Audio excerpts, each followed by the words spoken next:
Assalamualaikum. Currently, our group want to present gear ratio determination. Our group is from group 5. My name is Siti Khadijah binti Muhammad Hairi and my teammate is Muhammad Hafiz bin Muhammad Saad, Anik Haikal bin Syahri Syam and Muhammad Idris bin Muhammad Azmi. The objective of gear ratio determination is to familiarize with the tools used in determine the gear ratio and to practice the correct procedure for determine the gear ratio. Next, I will talk about procedure for this lab. For the step 1, we need to identify the components in manual transmission. And for the step 2, we need to track the transmission flow from the input shaft, counter shaft and output shaft. And for the step 3, we need to push the uh, shift fork gear to gear 1, 2, 3, 4 and reverse gear. And for the step 4, we need to push the shift fork for overdrive gear and shift the gear from 1, 2, 3, 4 and reverse gear. And we can notice that the overdrive gear has a larger number of teeth fit at input shaft.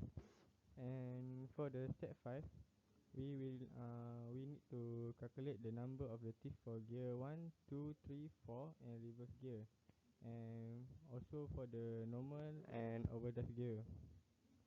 So Next is the discussion for this laboratory.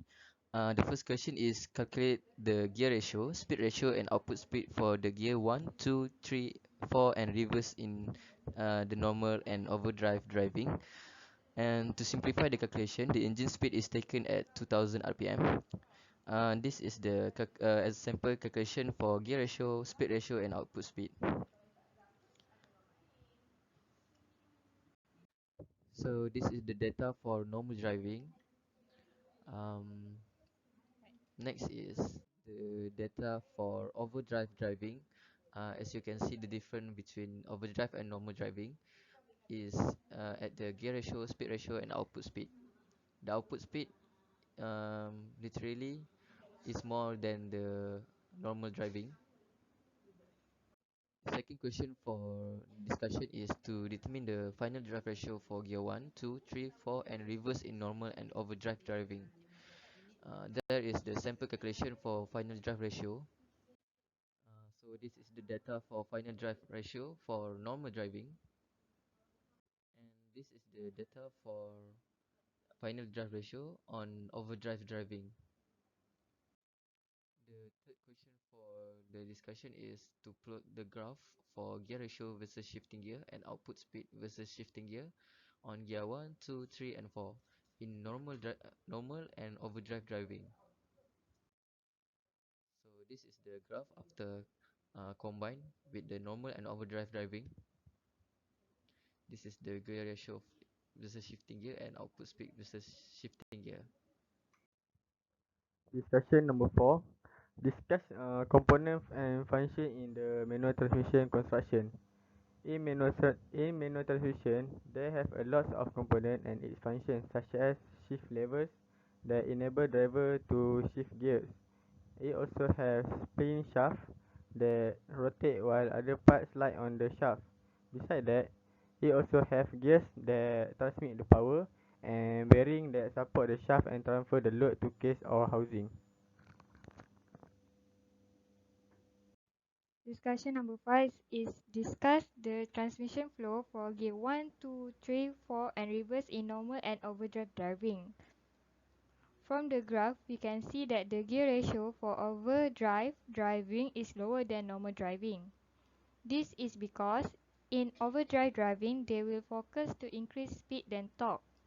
If the number of the gear ratio is greater than the greater torque can be achieved. So based on the graph of gear ratio, the overdrive have the highest output speed.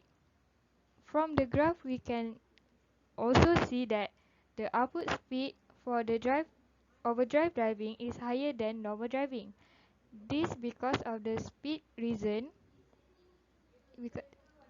Same reason, overdrive driving technically create to give our breaker more power to increase speed, so it was invented and placed between the transmission and drive shaft. This unit increased the speed of the output shaft of the transmission before it gets to the drive shaft. The transmission flow in the gear ratio show that the gear 1 has the greater ratio. This could lead to greater torque achieved. This is because gear 1 is used to move the car when it is in static condition. Next, to the gear 2, 3 and 4, the torque become lower and lower because of increasing the speed. For gear reverse, it is the same as gear 1 because to move the car when it is in static condition. Thus, the conclusion that we have reached is that finally, the goal of this practice is to become acquainted with the tool used in determining the gear ratio and to practice the correct process for determining the gear ratio. We can also examine how the transmission components work and interact with one another through this activity. The transmission gear must also be appropriately calculated in order for the car to function properly.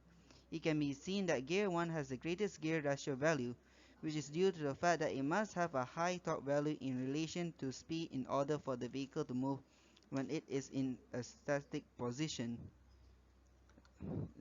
This is the end. Thank you.